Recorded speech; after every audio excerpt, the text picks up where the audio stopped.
Ladies and gentlemen, good day and welcome to the V-Guard Industries Q1 FY25 earnings conference call hosted by Nirmal Bang Institutional Equities Private Limited. As a reminder, all participant lines will be in the listen-only mode and there will be an opportunity for you to ask questions after the presentation concludes. Should you need assistance during the conference call, please signal an operator by pressing the star then 0 on a touchtone phone. Please note that this conference is being recorded. I now hand the conference over to Ms. Natasha Jain from Nirmal Bang Institutional Equities Private Limited. Thank you and over to you, ma'am. Thanks, Steve. On behalf of Nirmal Bang Institutional Equities, we welcome all of you to the first quarter FY25 results conference call of V-Guard Industries Limited. We would like to thank the management for giving us an opportunity to host this call. We have with us today the senior management represented by Mr. Mithun K. Chittilapalli, Managing Director, Mr. Ramachandran V., Director and Chief Operating Officer, and Mr. Sudarshan Kasturi, Senior Vice President and Chief Financial Officer. Now I will hand over the call to the management for initial comments on the quarterly performance and then we will open the floor for question and answer session. Thank you and over to you, sir. Thank you, Natasha and Nirmal Bang team for hosting this call. A very warm welcome to everyone present on today's call. Thank you for joining today to discuss the operating and financial performance of our company for the first quarter of financial year 2024-25. I trust all of you have had a chance to refer our investor presentation which was shared yesterday. It has been a positive start to the fiscal year with a strong performance in the first quarter. We have reported a consolidated net revenue of 1,477 crore in Q1 FY25, higher by 21.6% on a YOY basis. It has been an all-round performance aided by a very good summer. The electronic segment comprising majorly of stabilizers, digital UPS led the growth with a revenue growth of 41% YOY. In this segment, we also have solar power systems which has seen good traction and is a category for the future. The consumer durable segment where we market fans, water heaters, kitchen appliances and air coolers also reported a strong performance with a top line growth of 26% on a YOY basis. In the electrical segment comprising of wires, pumps, switch gears and modular switches, we registered a growth of 7% in revenues on a YOY basis. Wires, which is the largest category under the electrical segment, was impacted by trade destocking due to decline in copper prices in June. Sunflame reported a degrowth in top line of 7% on a YOY basis. Also, the top line was soft. It was largely in line with our forecast and plan. The overall kitchen industry has been facing subdued demand in the recent quarters. We recognize there is a task ahead of us to get the business in the growth path and there are several actions in progress in terms of functional integration and sales acceleration. Gross margins in Sunflame business remain good. EBIT margins have been lower due to higher A&P spends and filling up of critical vacancies which will yield results going forward. In terms of geographies, all regions have done well. The non-South markets delivered a top line growth of 30% YOY, with revenues in South market growing 17% YOY. The contribution from non-South markets have crossed 50% in total revenues for this quarter. Gross margins continue to improve with the benefit of softening commodity prices and various pricing actions and cost effectiveness initiatives flowing through. We have reported a gross margin of 36.3% in this quarter, an improvement of 380 basis points YOY. This is a combination of pricing action, softening input prices and better product mix. The recovery in margin is now largely complete. We expect to continue the margin improvement through benefits of manufacturing, premiumization and scale benefits from the consumer durable segment. Of late, we are also seeing some firming up of commodity prices and will be taking pricing actions wherever necessary to preserve margins. Effective management of working capital has enabled us to deliver robust cash flows. We have repaid 1/4 of the loans raised for Sunflame acquisition this April. Another 1/4 will be repaid at the end of July and we are on track to repay this loan as per plan. It has been a good start to the year and we are optimistic of delivering good performance in the coming quarters as well. With that, I conclude my comments. I would like to thank Natasha and the team at Nirmal Bang for hosting this call and would like to request the moderator to open the floor for Q&A. Thank you. Thank you very much, sir. We will now begin the question and answer session. Anyone who wishes to ask a question may press star and 1 on their touchtone telephone. If you wish to remove yourself from the question queue, you may press star and 2. Participants are requested to use handset while asking a question. Ladies and gentlemen, we will wait for a moment while the question queue assembles.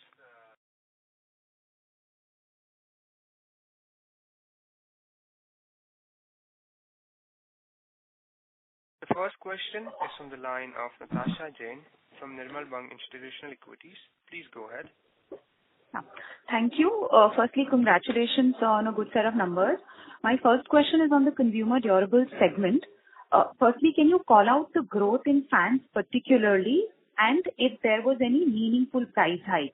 And if there was a price hike, can you please break it between commodity cost pass-through versus an organic price hike?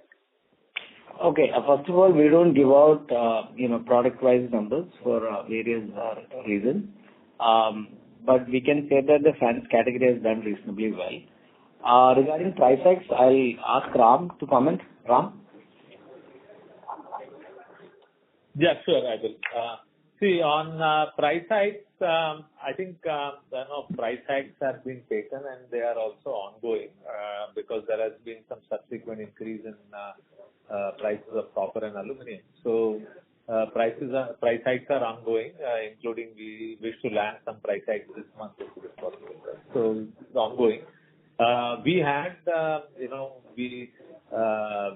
had improved our margins, through the realization of input cost benefits towards the last quarter of last year. And we had taken some price increase, I think it was about 2% in quarter 4 of last year. We have also taken 2% in quarter 1 of this year. Yeah. But I think there have been sharper increases in copper and aluminum prices, and it may warrant some more corrections here. And depending on the market situation, and competitive situation, we will progressively go ahead. I think most of these increases, I think the increase that we had taken in March quarter was to, what I would say, compensate for absence of price transmission the previous year. But subsequent increases have been responding to input cost increase. And one more thing, fans remains a extremely, competitive category. We have a very, very aggressive market leader, and we have a startup who's also very aggressive. So most of the price hikes are in relation with, increasing commodity prices. So I wouldn't say that there is any organic price hikes. Most of them have been to offset increases in commodity prices. Understood, sir. That's very clear. So my next question is on the electronic side. Now, while we are on a consistent upward trajectory in terms of EBIT margin improvement, are we where we were broadly targeting to be, or is there still a scope of improvement? And on a related note, sir, gross margin improvement has also happened because of, cost reduction initiatives, specifically in the electronic segment. So, given that second and third quarter are now going to be comparatively leaner for us, what kind of an overall gross margin also can we expect in FY25? So one thing is regarding gross margins, there is also element of mix. For example, in the first quarter, the summer-based products have done extremely well, much more than and wires, which is almost 30% of our revenues, has grown only by smaller percentage. So there is some effect of product mix which will change in the next few quarters. But largely, when we look at on a normalized level also, I think we are largely okay with gross margins. But I think, as Ram pointed out, there has been still some increases in aluminum and crude derivatives and all that. Copper went up, but it also did come down a little bit in June. So in that sense, there may be some more increases that may be required. Understood, sir. Thank you. I'll get back in the queue. Thank you. The next question is from the line of Rahul Agarwal from Ikigai Asset Management. Please go ahead. Yeah, hi. Good afternoon, and thank you for the opportunity. Firstly, we wanted to understand what really drove ECD as well as electronic margins. So basically, I understand that input pricing was weak and the summer was strong, and hence, is it more to do with operating leverage here that a 20% EBIT margin for electronics and a 5% ECD is more seasonal and one-off, and hence it might obviously taper down going into the following year? Is that correct?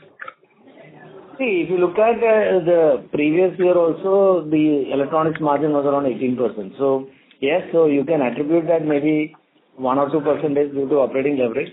But electronics margins are always on the higher side, comparing with the other segments. In the case of consumer durables, our margins used to be 5 to 6%, and it had crashed with all the increases in prices and the lack of further increases companies were able to do towards the market for various reasons. There were competitive pressures. The quantum of increases were probably unheard of in the earlier years. So there was some resistance from trade and consumers and all that. So now I think we are largely back. I think in the case of consumer durables, we probably will see should see a little more improvement in margin, and after that we'll go forward. But I think this is sustainable. There may be there is an impact of operating leverage, but it's probably 1 or 2%. Okay, get it. Secondly, on the working capital, broadly it is maintained at 50 days of sales. But I wanted to understand what is driving the receivable days coming sharply down to 35, and what is driving the creditors increase to 75 days. So what are the reasons here? Okay, yeah. Sudarshan, regarding the working capital. Okay, so debtors have come down, are lower than our normative levels because it was a strong season, so customers pay on time. Otherwise, similarly, even on the payable side, even May and June both were big months, so therefore it's a point-in-time measure, and the volume of buying that was done in May and June is higher than usual. So where should we see these numbers back, in terms of, let's say, if we see a March balance sheet at 25, where should it sustain? We should work on the normative levels of about 60-62 days. That's our standard. Currently, it's a bit on the lower side because of the factors I mentioned. Perfect. And lastly, where are we on the factory capex? If you could just update us across, the manufacturing plants, what is the status of it? That will be helpful. Thank you. Factory capex, except for one project, which is the fans plant, other ones are complete. And when does the fan plant get complete? That building has just started. Maybe 18 months? Yeah, maybe 18 months. 18 months more. Okay, so we should work with 120 crores of capex for this year and next year. Is that fair enough? Yeah, that's fine. 100 to 120 is okay. 100 to 120 crores of capex, yes. Because see, what will happen is, as we get into next year, certain other, so there is also investments in molds and dies that are going on. So, and they are also going to come up. So there will be a, normative capex of, around 100 crores, 120 crores for the next 2 years also. Perfect. Thank you so much for answering my questions. All the best and congratulations for a good quarter. Thank you. Thank you. The next question is from the line of Rami Swaminathan from Avendus Spark. Please go ahead. Hi sir, thanks for taking my question and congrats on a good set of numbers. My first question is with respect to the stabilizer business. I know that this quarter would have been a fabulous growth because of the strong traction in air conditioning sales. But say to think over a slightly more normalized manner and over a longer time period, like 2-3 years period, what kind of growth rate that we should think of for this particular subsegment, given the fact that AC sales might still end up doing well because of the improved penetration level, etc. In the presentation, we had mentioned that the industry would be growing at single digits. Can it surprise positively by growing at a much higher number? See, I think for stabilizers, I think we are expecting, if you look at a very, very long term, that is about 10 years CAGR, it is somewhere around 8 to 9%. And that should be the growth that, we also will be working with. But there are years when, it goes up substantially higher because of, the kind of weather we had. So we have to also understand that we may not get this kind of weather every year. There are years where rains do, kind of happen a lot within summer, and then summer does not really take off. So this year was, it was good on all the fronts. It was also good on all the geographies as well. So sometimes you have a very warm summer in south, but and then non-south gets washed out. Sometimes you have very warm summer and, non-south, South India gets washed out. So these kind of things happen. This is one of the rare years where we have had. So 8 to 9% is been our very, very long-term CAGR, and that I think is the right number to work with. Understood, sir. And what is driving growth in the digital UPS products, sir? So, what are the factors of growth which is driving that particular product? See, digital UPS also has, digital UPS is also dependent on summer, because what happens is, as the summer gets really warm, power cuts tend to start to begin, and, usage of inverters go up, especially in, tier 2 and rural areas. So that has been one of the main drivers. But apart from that, we also have a new division which was started 2-3 years back, which is solar rooftop solution for residents. So that is also driving huge growth within the inverter and battery sector. Okay, and the solar rooftop, what percentage of the overall electronics mix would be as a contributor, and how fast is it growing? Is it like a high-teen kind of growth segment? No, solar rooftop is growing very fast. It's very small as of now, and we don't give out product-wise numbers. Understood, sir. And my second question is, say, the real estate linked products like wires, switches, switchgears, etc. Are you seeing any signs of major uptick in terms of real estate-led demand, which can actually kind of improve the growth from, say, single digit or high single digit to a much higher number? So V-Guard's, wire and, electrical business is largely retail, which means that almost 90 to 95% of the sales come from the trade, that is retail shops. We don't have a big business supplying to, very large builders and infrastructure players and so on and so forth. So for us, this is more normal sales. But yes, our partners do supply to, medium-sized builders and all that. So we have to understand that there is a lot of real estate activity happening, but what we are seeing is that it's probably getting more formalized. So earlier also this was it was going on, but, it was probably split among a lot more, smaller and larger number of builders, which is now, now what we're seeing is, a few builders are enjoying, majority of the sales. So I think for us, and that sense, when we will see our peers also, we are not seeing that much of an improvement, in that sense. But the retail sale is more stable. And for example, when the interest rates were low, we did see some uptick, because when interest rates are low, people tend to make investments in, real estate and stuff like that. So yeah, we cannot say that, there has been a huge tailwind for us specifically. But companies which are focusing on projects will probably get some of that. And one of the reasons we don't do projects is the margins in projects are 10 to 15% lower in a product category with very, small gross margin. So it usually becomes, it does not make sense for us to supply to projects. Understood, sir. And my last question is... I'm sorry to interrupt, Mr. Ravi, sir. Could you please fall back in the question queue for further questions? Sure. Okay, thank you. Ladies and gentlemen, in order to ensure that the management is able to address questions from all participants in the conference room, please limit your questions to 2 per participant. The next participant is from the line of Aditya Bhartia from Investec. Please go ahead. Hi, good afternoon, Mithun, Ram, Sudarshan. My first question is on other expenses, which saw a fairly sharp increase in first quarter. I understand that A&P is one part of it, But even if we strip off A&P, it appears that other expenses have actually risen quite sharply. Is there any one-off in this quarter, or if there's nothing, then what is this on account of? Yeah. I'll ask Sudarshan to take this. So there are a few different parts to it. One is A&P, as you mentioned, so that's one factor. Certain factory-related costs also appear in other expenses, and compared to 1 year ago, manufacturing expenses have gone up. There are some one-offs, yes, because there were some releases in the previous year. So that there are also some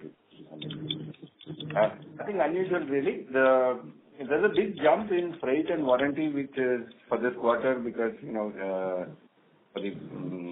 for electronics and the durables, which were the high growth categories, these tend to be higher than average. Largely that. Understood. So you're saying in the preceding quarters there were some releases of provisions, and in this quarter, given that there are no releases, optically we are kind of seeing a sharp jump. Yeah, and this quarter also the mix was like that. So freight and warranty is higher than warranty. Understood. And how should we kind of then think about it going forward? Freight and warranties is something that we can normalize a bit depending on mix. But rest everything appears to be in a similar kind of a range. Yeah, it's better to look at it as a 12-month number, not by quarter. Okay, so if we have our cost progress in the previous year, it will take the same time. Sure. Because if I just look at last year, the quarterly average works out to be closer to 200 odd crores, while this quarter we have spent almost like 260 crores. The jump was better to look at it as a percentage of turnover. What the other expenses are for FY24. See, some of the expenditures sitting in other expenses are also volume related. Like as you sell more transportation, more warranty provisioning. As we manufacture more in our own factories, more outsourced manpower costs, all these are sitting in other expenses. Sure. My second question was on the growth that you've seen in electronics segment. While I understand that you don't break up the segment, just wanted to understand, is it getting largely driven by stabilizers, or would digital UPS would have also seen a big improvement? And a related question to that, we used to struggle with profitability on the digital UPS side. Have we seen a significant improvement around that?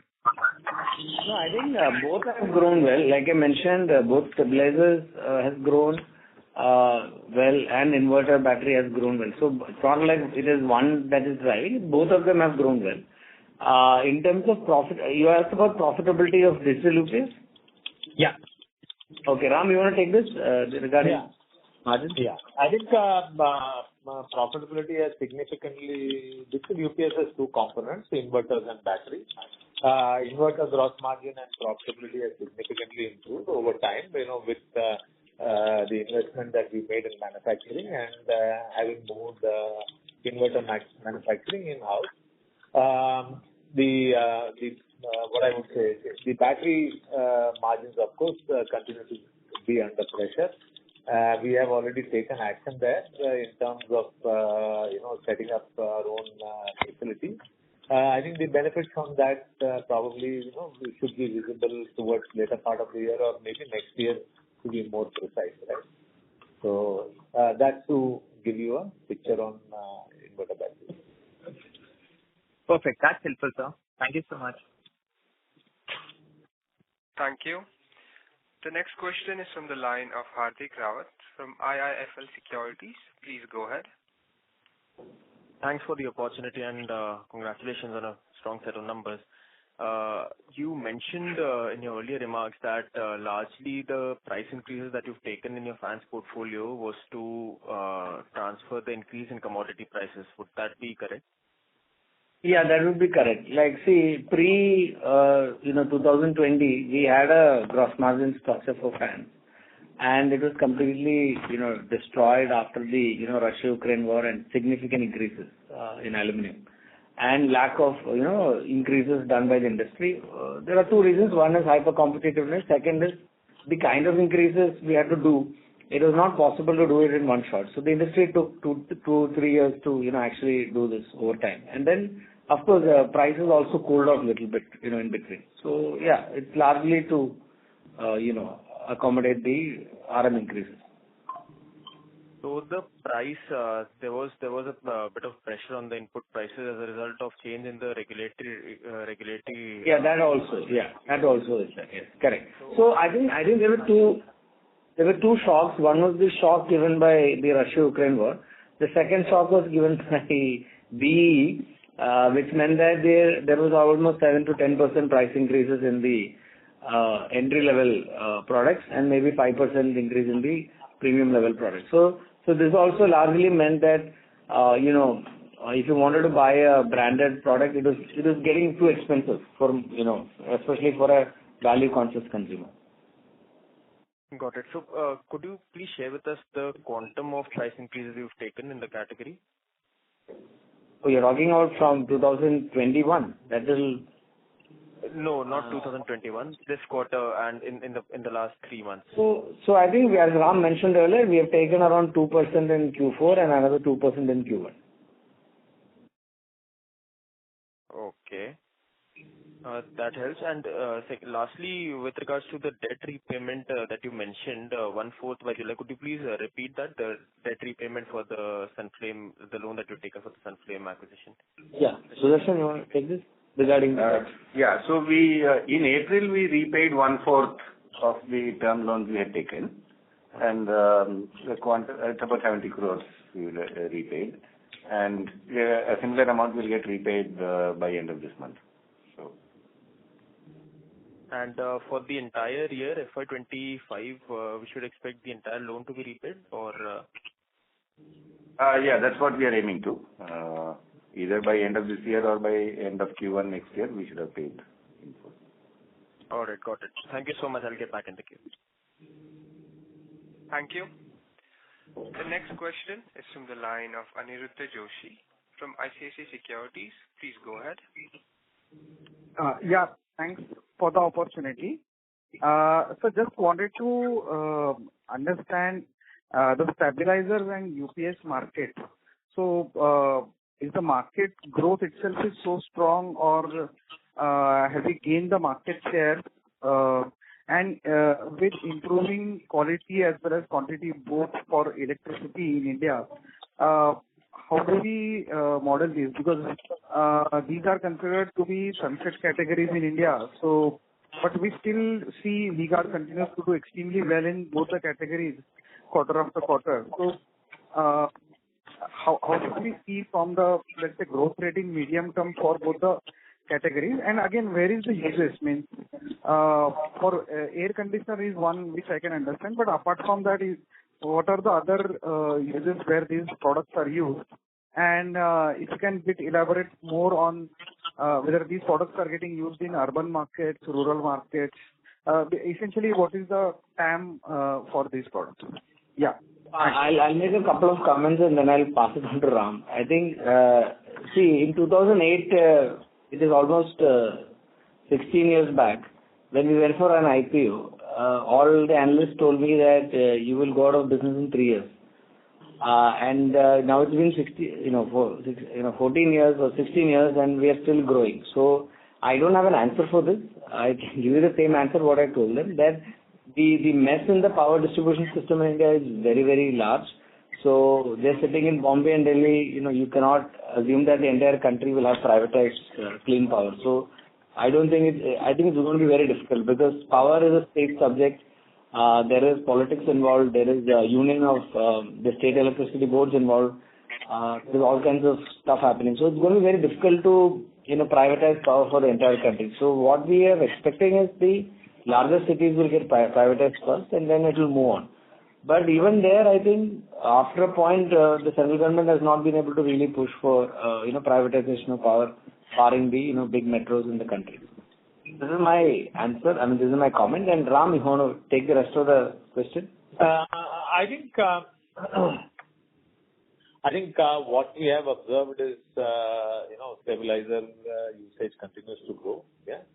And, as also inverter battery. Yeah. Probably, what is... Yeah. Can you hear me now?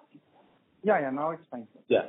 I'm saying as also inverter battery. I think what also happens is, while the power situation improves, it is not necessarily 100%, and there are interruptions. Maybe the length of interruption is getting shorter, yeah, but it is there, and the people want to have reliable power, at home, so they want to have an alternate means so that they can continue with life uninterrupted, right? Even in large metro cities, particularly in peak summers like this, even in central Delhi, sometimes the power is going off because the load is very high.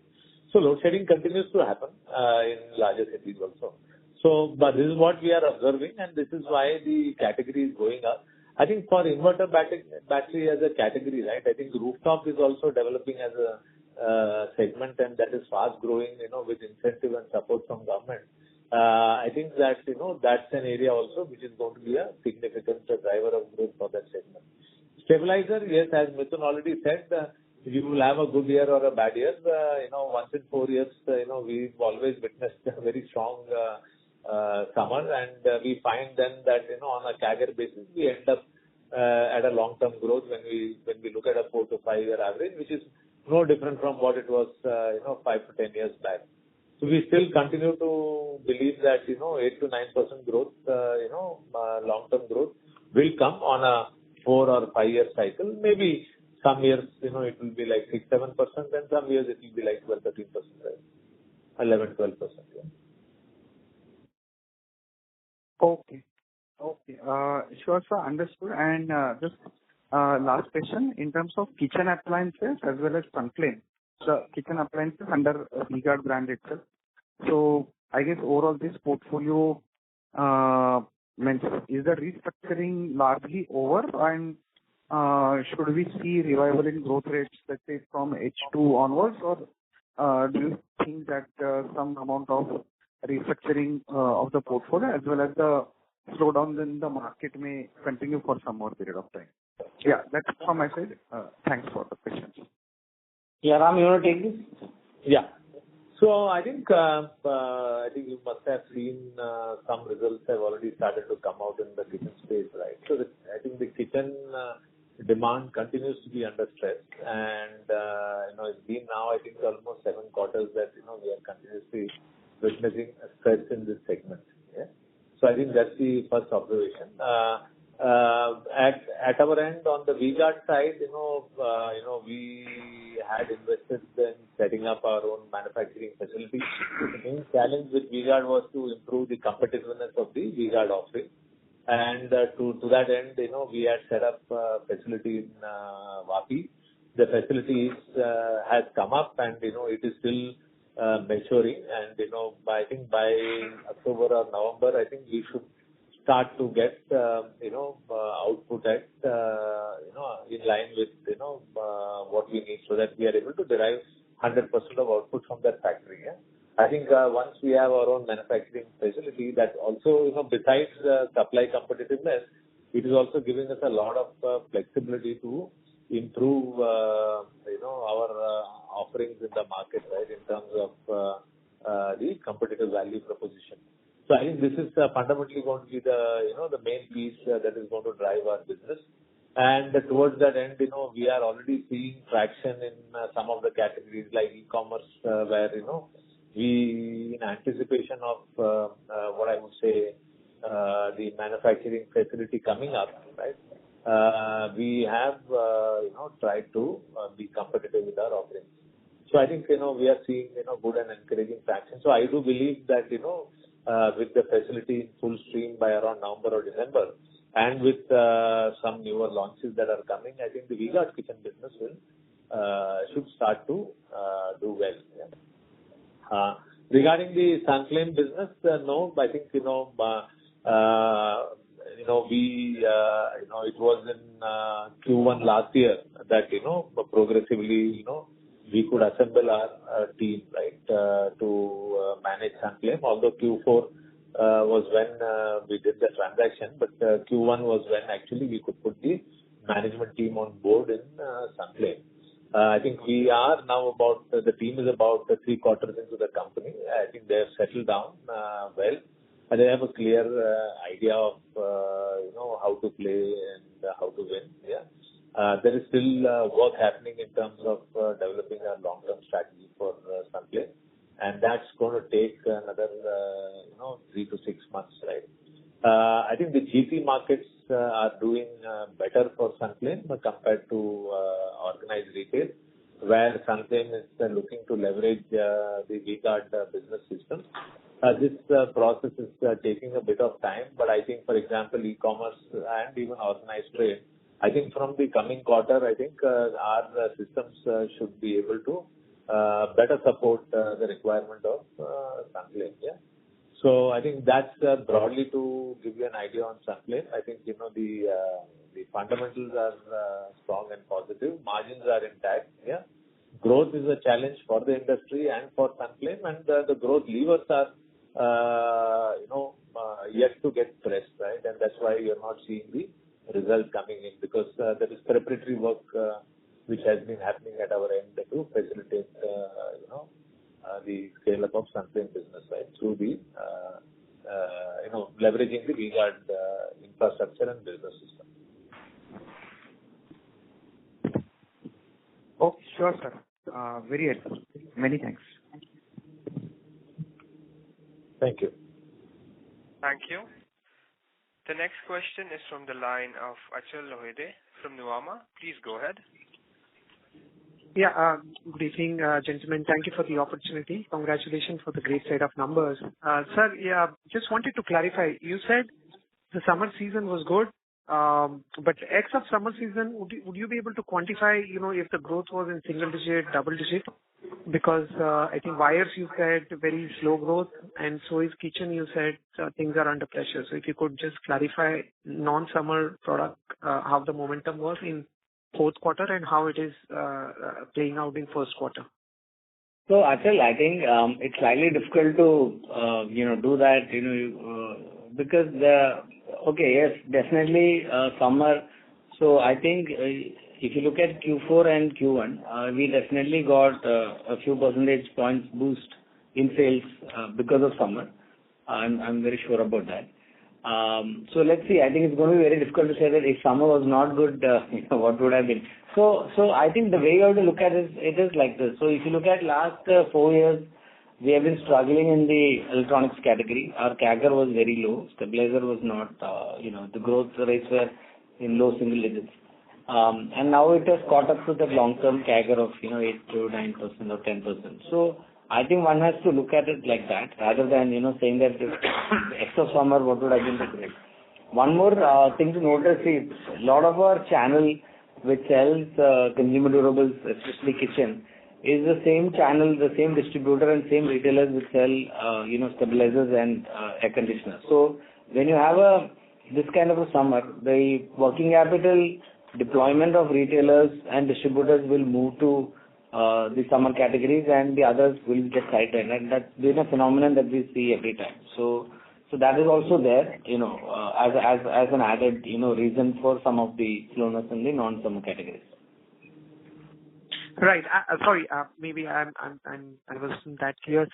In terms of the categories which are not summer driven, like wires, kitchen appliances, etc., if the growth was, weak, or are you seeing an improvement on that count? Yeah. Mithun, can I take that? Yeah. So I think, wire business, responds to copper. Okay. So if copper prices goes up or goes down, it influences sentiment for wire purchase, and that will influence the sales of wire because they stock up or stock down. So if you take out the wire and if you take out summer categories, we are really looking at about some 20-25% of our revenue, and a large portion of that is water heater. Okay. Because the switches and switchgear, they're fine. I think we have double-digit growth. We don't have an issue there. Our penetration is low. These are growing categories, and they are doing well. Then the other part there is really water heater. Water heater, we'll see, summer, winter is to start, and, we will get a better picture. Because whatever happens with water heater, pre-season, it's basically, trade upstocking. I I think with water heater, the growth has been lower than typically what we would expect for reasons that Mithun talked about, because the entire working capital of trade partners is focused on summer categories, whether it is AC, whether it is air cooler, because these categories have seen abnormal growth, right? 40, 50%, 70% kind of growth. And they had to purchase the stock this and sell this, right? So they have really focused their working capital there. I think a clear picture on water heater will be visible, in the upcoming 4-5 months, right? I think last year was a challenging year for water heater as weather has not supported the category. So we do hope that, consequently the current year should be favorable as far as water heater is concerned. Kitchen, I think kitchen is an industry-wide problem. For us, our indexation to kitchen for at least the V-Guard kitchen business is very small, although V-Guard and Sunflame is strong. I think, we had, as far as Sunflame is concerned, I think broadly, our performance is closer to plan. I think, as our business systems and practices are traveling to Sunflame, there are some challenges in terms of timing of accounting and all of those things. And therefore, although broadly the performance of Sunflame is close to the annual plan, what is reflecting as sales may be a little lower. We had forecasted that our Q1 will be lower in February itself when we had made the forecast for this year. But I think we are getting into festive season. Quarter 2 and Quarter 3 are the strongest quarter for kitchen. Given that kitchen as a category has been under stress for now almost 6 to 7 quarters, we are hoping that the festive season will really see some sales uplift. But yeah, I mean that's the part which is a bit uncertain as we speak, right, for us and for the industry. Understood. And just one more question with respect to rooftop solar. Sorry to interrupt, sir. Could you please fall back in the question queue for further question? All right. Thank you. Thank you. The next question is from the line of Kawal from Summer Wealth. Please go ahead.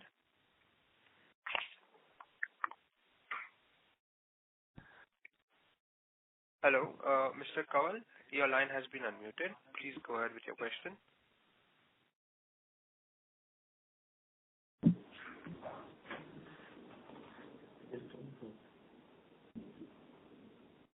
Hello, Mr. Kawal, your line has been unmuted. Please go ahead with your question. Hello, am I audible, sir? Yes, ma'am. Okay. So my question is, could you provide any guidance on expected top line and margin improvement? You're asking about expected top line and expected margin? Yes, sir. So we don't give a guidance as such, but we always said that, we should grow around 13 to 15%, in revenues. And margins, I think we've largely come back. I think we should hover around between 9 to 10% EBITDA margins for the year. Okay, sir. So my next question is, are you planning to expand in a new segment or any product category? As of now? I think, we do look at new categories, but, we are not ready to talk about it publicly. Oh, okay, sir. Thank you. Thank you. The next question is from the line of Priyanka Chheda from Valum Capital. Please go ahead. Hi, this is Priyanka Chheda from Valum. So my question is on the rationale for you to keep the two kitchen businesses in a separate entity, one kitchen appliance business in V-Guard, another one in Sunflame.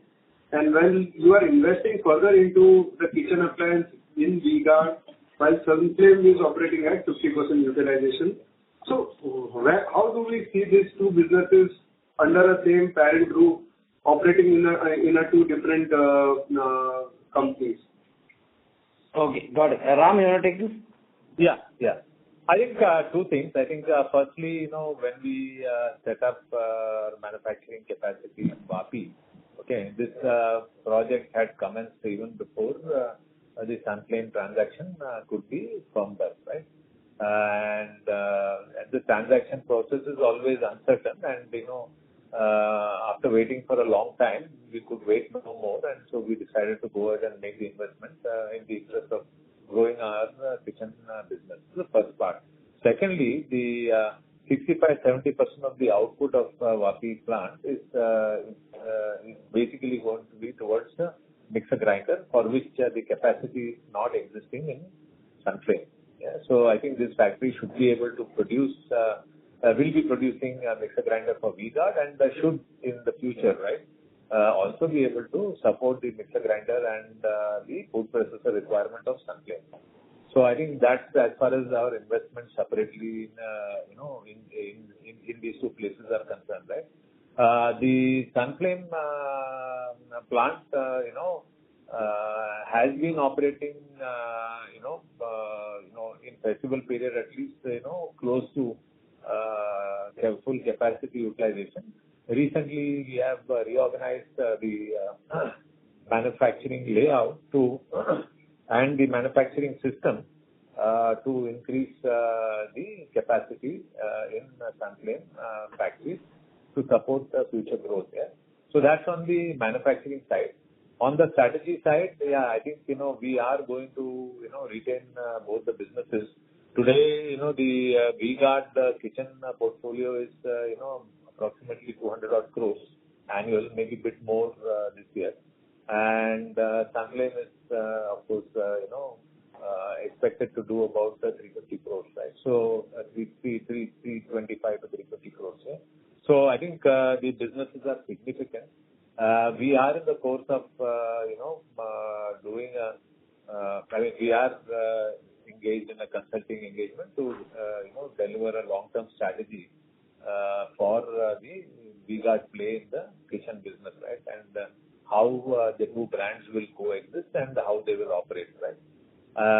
Over the midterm, obviously, the back end will be integrated, right? Whereas the front end will be focused to drive the two brands, right? So that's how the efficiency will play out. I think the front end will be, so even at the front end, right, front end for categories like some of the channels will be common, like e-commerce and all, 1/3 of the business is, common, whereas GT infrastructure, right, the front end infrastructure, that will be independent for the two brands, right?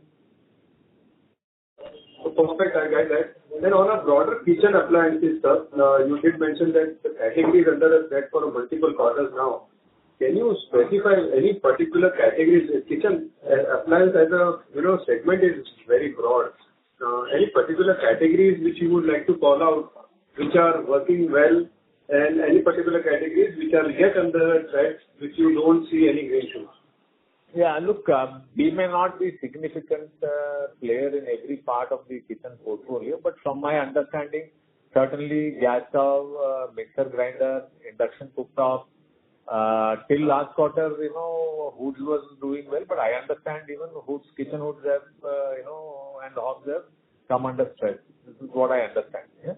So, small domestic appliances, not so sure, but what I understand is even the platforms, the commerce platforms are under stress on the kitchen portfolio, implying even small domestic appliances may also be under pressure. Yeah. And do you see anything changing in this as a broader category now when government focus is back on to the rural spending socialist reforms? Do you see anything changing for this category after so many quarters of drought?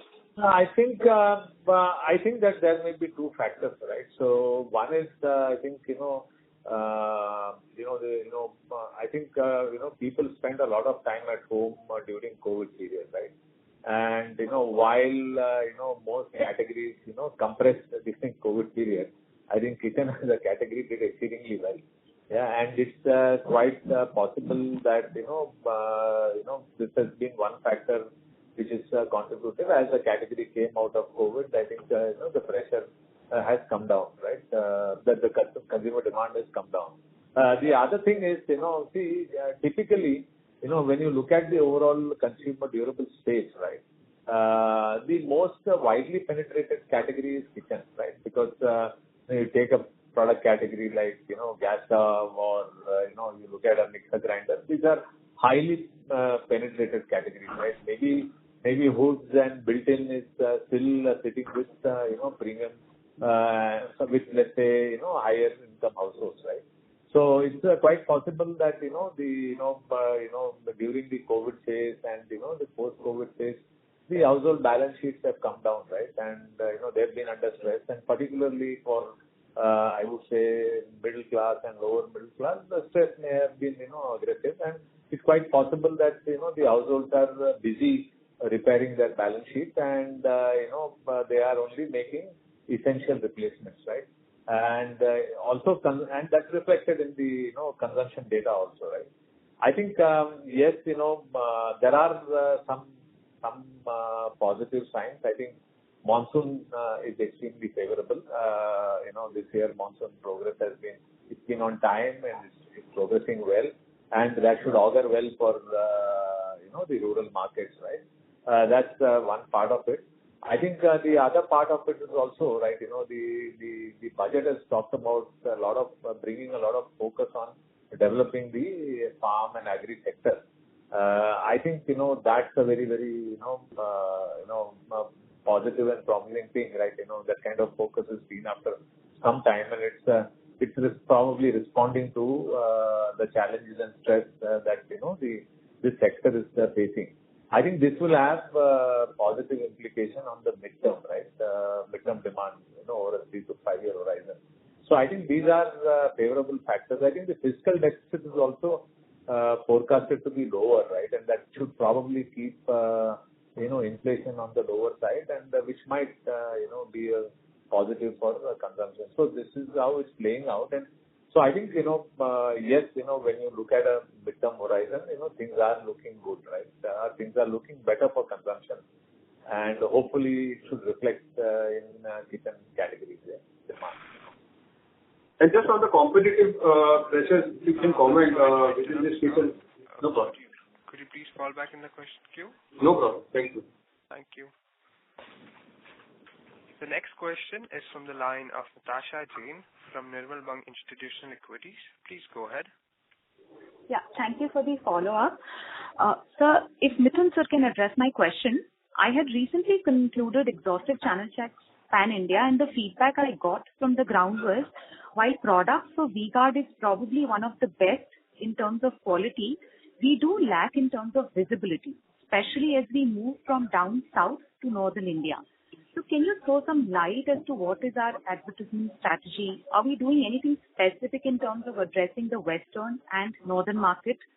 Specific meaning, onboarding some kind of a bigger or a larger than life iconic celebrity to improve visibility or target the influencer management space. What is our broader strategy here? Okay. So I'll answer your question, and then maybe I'll ask Ram to pitch in after I do. So as of now, we don't have any plans to get in a celebrity. I think what one has to understand is that we are in a multi-product category. So we have like 7-8 large categories. So the problem of getting a celebrity is, you can only do it for one category usually, because they are easily tied up. They will not, because different companies are there, getting. So although you can get a celebrity for a single category, getting it for multi-category is usually difficult. And that's what we have faced in the past, and that's one of the reasons. Second is, we really believe that our product work should speak for itself. For example, we have made significant strides in the fan business without having any celebrity, without having any advertisement, solely on the basis of our product work. So I think we are doing similar works in other categories, and they will also, because we believe that you can advertise, but if a product is also not up to the mark, then, there is no point in advertising, and that's something we have realized, and that's why we set up close to 5 to 6 plants for various categories, because it all starts from the manufacturing side. We need the flexibility to do refresh of products faster. We need better quality, which we can only do in our own plants because vendors have a limit. We need the fit finish. Design has to be outstanding. Again, This cannot be made with, vendors. So those are the reasons why we have invested. So, and we are now starting to see the fruits of that. Regarding advertisement, I think till 2020, I think we were spending between 2.5 to 3% on A&P. And I think during COVID, FY21, 21 and 22, we had cut our A&P. 23 was, we really got impacted through margins. So if you look at the current year, our A&P for Q1 has gone up by some 30-40% in revenue. And it's gone up faster, it's gone up it's gone up faster than the revenue. So we are pressing the foot on the accelerator for A&P, and that, but I think you have to keep in mind that, India is a very large country, and, we have diverse markets and language. So, I can say for sure that we are having very strong recall and following and preference in southern and eastern markets. Northern and western markets are yet to have the similar kind of acceptance as when you do your channel checks. But then having said that, if you look at Q1, North has grown by about 25%. Western markets have grown by about 27%, and East has grown by 30%. So they are not that largely different, just to answer your question. Ram, you want to add anything? I will, Mithun. So if you look at, we got the business last year, right? I think, we are, or if you look at our current business, I think, we are trending at about 2,500 crore, revenues in non-South. And today, which is, quite, under the V-Guard franchise I'm talking about, right? So 2,500 to 3,000 crore will be our non-South business this year, trending on the V-Guard franchise. Yeah. So obviously, we can't build this kind of, what I would say, business, right, without, brand awareness. Yeah. That's the first point.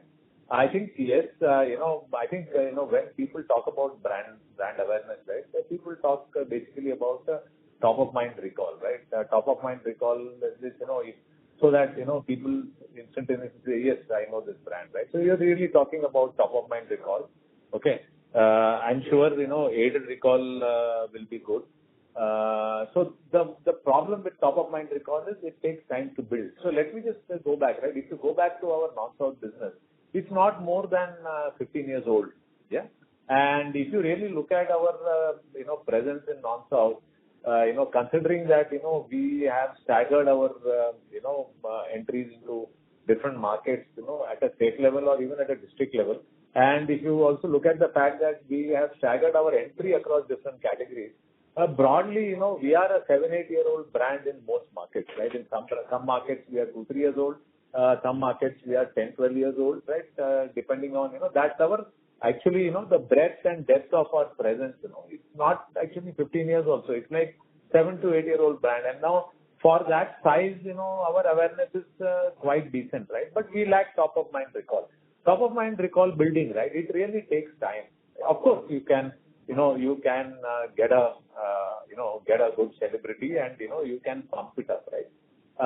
But, sustaining it will mean also sustaining the spending over a long period of time. Now, as a business, right, we have number of imperatives, right? When it comes to building business, right? The most important thing, that you have to invest is actually to build your capability, right? So, and that's what we have done, right? We are building our, we are investing along the path of doing business, right?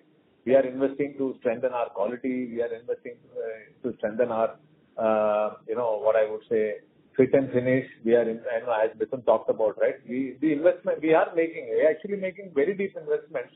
And I think, unfortunately, most of our investments are not visible, right? They are not visible because they are all driven towards capability. We believe that, we will, reap the best fruit, right?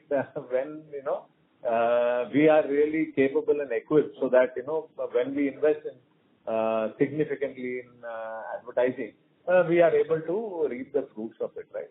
So I think there is a lot of investment that's happening, investment in service, investment in quality, investment in design, and we are doing that. And today, if you look at V-Guard, we are far stronger than who or what we were 5 years back. We are investing in talent, and we are investing in talent for the future of the business also, not only to run the current business. So investments are happening in many areas. Huge investment is happening on technology and digitization. So not all, there are, yes, of course, we could do more on the front end. Yeah. The problem with front end investing is also, right, you have to sustain that investing to build the brand, right? It's not a 1 year effort, but you need to do it over a 3 to 4 year horizon. Unfortunately, we've been passing through a lot of uncertain times, right? With the demon, GST, then COVID, and then, the commodity shock, right? So, yeah, so I think that, that's been a bit harder for us to make planned investment, right? Because we are also investing on internal capabilities, simultaneously as, the business is under stress, right? So internal investments have continued very, very strongly, even during the most difficult phases that most business have gone through. Yeah, and so that's how I would put it. I think we are very much committed to investing in the future of the V-Guard brand. It is just not visible in the way that you would typically expect to see, because it is directed in different directions. And the other final point I want to make is you should correlate the brand, whatever you may be sensing. Fundamentally coming from a top-of-mind awareness issue, right? We can't build a 2,500 crore business in 12 to 14 years, right? We can't build this kind of a business, right, without brand awareness, right? I do hope you understand. It's not the absence of brand awareness, it's the absence of top-of-mind awareness in newer markets, where on an average you would be not more than 7 to 8 years old, right? Sir, that's extremely helpful. Thank you for that. And definitely on the ground, we have seen improvement in terms of quality as well as design. That's all from my side, sir. Thank you and all the best. Thank you. Thank you. The next question is from the line of Naushad Chaudhary from Aditya Birla Mutual Fund. Please go ahead. Yeah, hi. Thanks for the opportunity and congrats on a decent set of numbers. First thing I wanted to check on our outsourcing model. In last 3-4 years, it has, as a percentage of revenue, it has come down from 40% to roughly 33% last year. In next 2 to 3 years, how do you think this number should move? Yeah, we are hoping that in the next 2 to 3 years we should move to 25% of outsourcing and 75% of in-house manufacturing. And eventually, in long term, do you plan to make it zero? No, I think we are always going to have categories where it's not going to make sense for us to manufacture. For example, we will always incubate categories by working with the best partners in manufacturing that category. And then once we gain scale, we will slowly, insource the product. Because if you want to make everything in your plant, you need to have a minimum order quantity, and many of the categories are seasonal, so you can't have a plant which is only working a few months of the year. So we are always going to have, and we are also, what we probably do is our mid segment and premium segment. If you look at fans, we are manufacturing only the mid and premium segment. The economic segment we are largely outsourcing, because it doesn't make sense for us to make the plain vanilla fan in our factories, because our factories are more expensive. We have to pay, we have to comply with all rules and regulations. We have to pay all the benefits and, all the legally required wages and overtime and all that. So when you do all that, but our vendors may not follow all this, because they are all under the radar and they are not, listed companies and stuff like that. So typically what we do is in our own plant, we actually manufacture the hero products and the mid segment and premium segments. Understood. Second question on stabilizer. If I heard it correctly, you mentioned this category which was struggling with low single digit CAGR growth and has now come back to 8-9%. So is this something just a beginning, and you see this kind of run rate should at least continue for next couple of quarters? Yeah, I think typically when we have a good first quarter, the following quarters also tend to be good because our distributors do not have much inventory. Our trade partners also do not have much inventory, so they actually buy, throughout the year. When you have a very bad summer, the reverse is also true. You have a very, sluggish market, your inventory goes up, your receivables go up, and so forth. And the long-term CAGR for this category is 8 to 9% or lower than this? It's about 8 to 9%. If you look at last 15, 18 years. So if it is coming back from a low CAGR, ideally it should have been higher. 8 and 9% from a low CAGR shouldn't be disappointing number. No, I think, see, if you look at stabilizer was having let's look at pre-COVID, it was having a CAGR of around 7 to 9%. Now, post-COVID, it has dropped to, 4 or 5%. And we are, see, if you actually look at last 5 years, it will be 15 to 16%. But the thing is, it may not repeat every year, because we are sitting on a high base for next year. So I'm talking about a long-term, CAGR. It would be about 9 to 10%. Understood, sir. Thank you so much. Yeah, that's it for me. Thank you. The next question is from the line of Rahul Agarwal from Ikigai Asset Manager. Please go ahead. Yeah, thanks for the follow-up. Just like one question. I was going to the website. It talks about few contests being done for business plan and tech designs. Just curious to know, over the past years, since you've run these things, how fruitful has this been in terms of, incorporating certain ideas and designs into products? If you can cite some examples and what would you expect going forward? Thank you. Okay. Ram, you want to take this regarding big idea? Yeah. See, this big idea contest was started around 2009, 2010, right? Fundamentally as an engagement platform with the student community. Yeah. And I think it's been now running since then, right? So the primary objective of this is, to engage the student community. Yeah. So I think it should be seen from that perspective. We do hire, it gives us the opportunity to meet, some bright students, and we do hire, some students, into our, system as management training. And we've done that, the last 4 or 5 years. We've taken some of them on board. As far as the idea part is concerned, yes, I think there are a lot of ideas which get shared at that kind of a platform. Of course, what we do with our business, sometimes or many times, it may not look like how it is presented, but definitely, the thoughts inspire, let's say, exploration at our end in terms of, the possibilities and how to go forward, right? Yeah. Got it. Okay. Thank you so much. All the best. Yeah. Thanks. Thank you. The next question is from the line of Aditya Bhatia from Investec. Please go ahead. Hi, so just a very small follow-up. Are we seeing signs of restocking in wires market in July?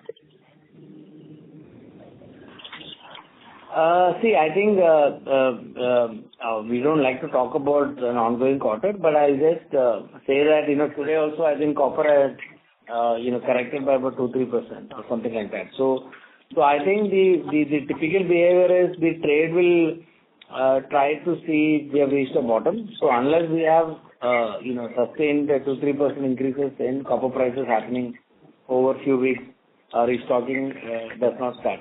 Normalized sale is going on, like Ram said, mentioned earlier also. The destocking had started sometime in May. And so the destocking is over, the normalized sale will be happening, but the restocking will happen only if when you draw a graph, the retailers should see like, okay, the tide has turned and, this doesn't even have to be a very strong uptrend, but even a, medium term, small uptrend also doesn't have to rebuy because they'll be sitting with less than desirable inventory. Understood, sir. That's helpful. Thank you. Thank you. Ladies and gentlemen, this will be the final question for today. It's from the line of Hardik Rawat from IIFL Securities. Please go ahead. Thanks for the follow-up. I wanted to understand, based on how the first quarter has been, what is your outlook for demand across segments, especially consumer durables? How do you see that evolving for the fiscal year? So we don't give out any, segment-specific guidance, but as a blended basis, on an overall basis, we should be doing well. Typically, when we have a such a strong first quarter, it typically, translate into decent numbers going forward. But I have to say that the kitchen segment demand is soft. But Q2 and Q3 are the festive season, so we are eagerly waiting for that. Wire is another item which is not summer based. So in case of wire, it's really depending on copper price. I think wire we are less worried because it typically does bounce back quickly. So let's wait and see. I think we typically look to grow between 13 to 15% in sales annually, and I think that should be possible. Thank you so much.